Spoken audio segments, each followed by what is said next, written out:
بسم الله الرحمن الرحيم. اللهم صل على محمد.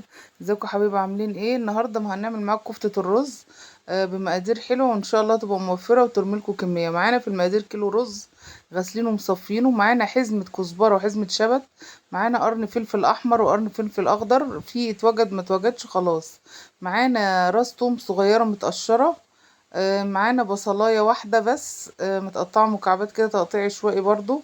معانا في التوابل بتاعتنا بسم الله الرحمن الرحيم: بصل بودر، فلفل اسمر، توم بودر، بهارات لحمه، ملح، بسم الله الرحمن الرحيم.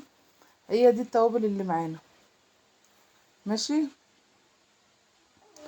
هننزل كده. الله اكبر، الله عظيم. هننزل كده. طبعا احنا هنعملها عند الجزار يا جماعه. الكيلو رز ده هعمل عليه كيلو الا ربع لحمه، وطبعا الجزار بيبقى عارف القطعيه اللي هيحطها لك شكلها ايه، لازم تبقى حمراء ومخصصه للكفته. ماشي، هننزل بكل التوابل اللي احنا قلنا عليها وكل المحتويات الخضار كله على قلب بعضه كده، والتوابل فوقيها، وبعد كده هنروح ايه، نروح للجزار نطحنها. ماشي يا جماعه. طبعا لازم نخليها لنا ناعمه خالص. فعملنا على كيلو رز كيلو الا ربع لحمه من عند الجزار، لحمه جاموسي. عاوزين تعملوها بقى بجملي مفيش مشاكل. كده احنا كنا عملناها ورجعنا بيها ناعمه جدا اهي قدامكم ما شاء الله تحفه. كده هنصبحها قدامكم زي ما انتم شايفين، هنصبحها صوابع وهنقليها، وبعد كده ايه نشيلها بقى في اكياس في الديب فريزر ان شاء الله للعيد اذا عشنا وكلنا عمر، او بنقسمها بقى على وجبات. ما شاء الله برضو رمت معانا حبة حلوين.